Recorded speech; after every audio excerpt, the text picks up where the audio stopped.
Salut tout le monde. Aujourd'hui, je vous parle pour la troisième fois d'un conte interdit. Il s'agit de l'un des contes interdits qui a le plus retenu mon attention. Il s'agit de La Petite Sirène, réécrit par Sylvain Johnson.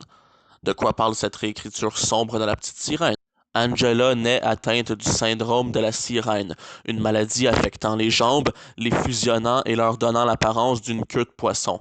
À sa naissance, son taré de père tente aussitôt de la noyer. Le bébé se retrouve confié à une bande de forains. Angela grandit alors dans le monde de ce qui est appelé un freak show, littéralement un spectacle de monstres. Spectacle qui consiste à exposer, si je puis dire, des gens atteints de difformité. Angela se retrouve donc à prendre la pause quotidiennement, des heures durant, dans un aquarium sale, à se faire passer pour une sirène. Cette foire est dirigée par Stanley, un chef tyrannique et pervers. Heureusement, le quotidien d'Angela est égayé par Henry, un garçon homard. Un jour, les monstres de la foire décident de fuir pour se rendre au Palais des Nains, un endroit étrange où Angela pourrait potentiellement se faire greffer des jambes.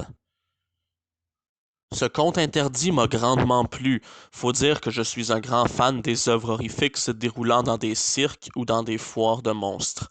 Je vous conseille d'ailleurs la quatrième saison d'American Horror Story, intitulée Freak Show, qui se déroule dans une foire du même type. Alors je ne pouvais qu'aimer ce conte interdit, et effectivement, je l'ai aimé. L'histoire change des autres, joue avec d'autres éléments que ces derniers, la fuite de nos protagonistes est très intéressante, leurs relations sont bien belles. Le palais des nains est un endroit bien étrange, regorgeant de surprises horrifiques. Et la fin de la petite sirène est bien bonne, quelque peu tragique, mais quand même belle. Et elle fait plaisir dans une certaine mesure, mais vous comprendrez en le lisant. Cependant, le roman n'est malheureusement pas parfait, et il y a un point de l'histoire qui m'a bien agacé. Ce sont les références. Je m'explique. Dans ce roman d'horreur, Sylvain Johnson place quelques références aux autres auteurs des contes interdits.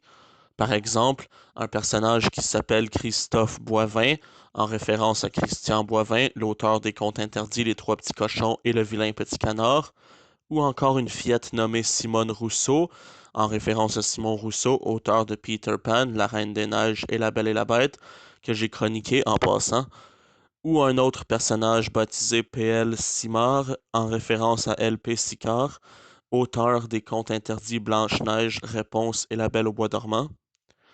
Il y a aussi une référence à l'un des personnages de la trilogie Les Yeux jaunes d'Yvan Godbout. Ces références sont inoffensives, je le sais bien, et elles ne changent rien au courant de l'histoire, mais personnellement, ça me sortait juste de mon immersion.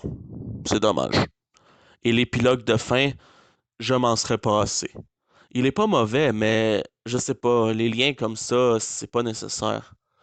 Il n'est pas mauvais, simplement pas indispensable. En résumé, je vous recommande La Petite Sirène, qui aborde l'horreur d'une manière différente de celle des autres contes interdits. La fête foraine, la fuite, le palais des nains, les personnages autant protagonistes qu'antagonistes, l'horreur, la faim, tous ces trucs excusent les maigres défauts énumérés précédemment et justifient amplement l'achat et la lecture de ce conte interdit. Je vous le recommande chaudement. C'est tout pour cette chronique et je vous dis à prochainement pour une toute nouvelle chronique, cette fois-ci sur une bande dessinée québécoise. Allez, salut!